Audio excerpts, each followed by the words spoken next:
Hello and welcome to the Geek Den for issue 98 of the Star Trek Starship collection, the Rhode Island Nova class starship. This is the model, and we'll have a little look at that in a second. Here is the magazine. Yeah, USS Rhode Island, Captain Harry Kim, 25th century. Obviously in-universe information here. A nice picture of it here. We have the back end of it here. Some more clips from the episode. Obviously all in-universe information. Then we have a nice plan view at the top and the side. Not a lot has changed. There's a few differences between the Equinox and the Rhode Island. So it's a vacant, bit like Nebula class starships and Miranda class starships. There are different versions under the same class. Obviously the planning of it, that's what they originally wanted it to look like, but they didn't have money or time, so they just reused the Nova class starship. Then we have an inside look. So this is an in-depth look at the episode Unimatrix Zero, which was the one where they had like a cyberspace. I think it was the end of season 5, beginning of season 6. So that's quite interesting to read up on there. Then we have obviously the episode Endgame, where obviously Rhode Island was in.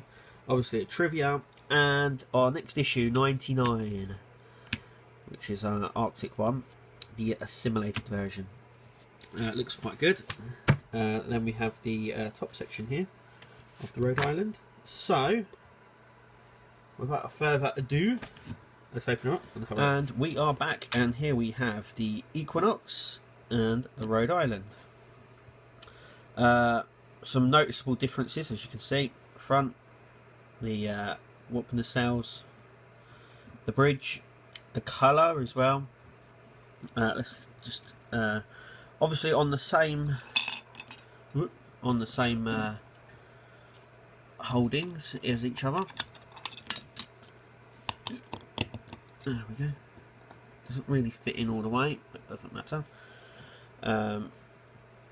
This is the Rhode Island.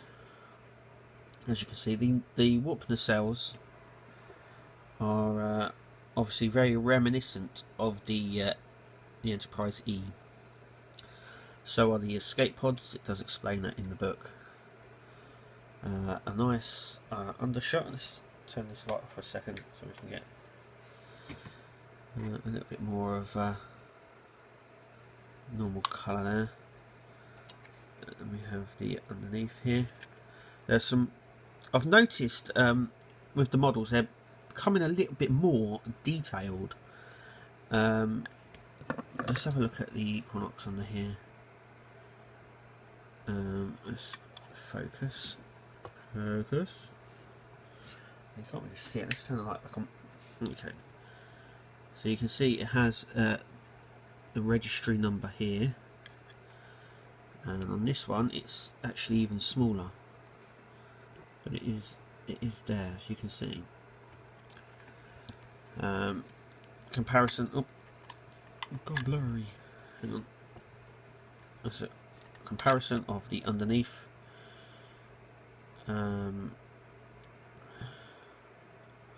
Obviously a much darker blue on the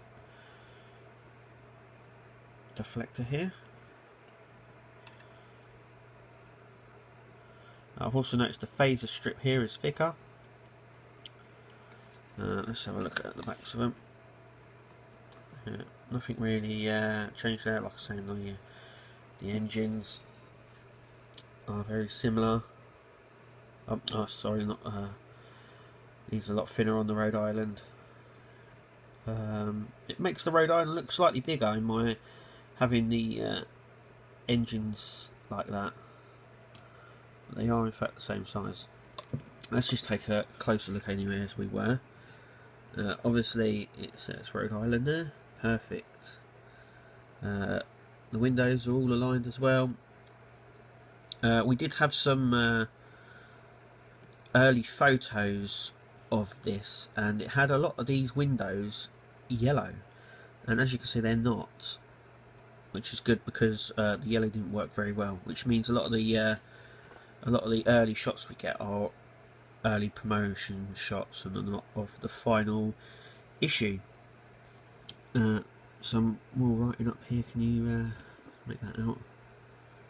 It says Rhode Island, actually, which you can see there. And yeah, it's just these are obviously where the landing struts come out of. On this one they are painted on the Rhode Island, but on the Equinox they're actually moulded, as you can see.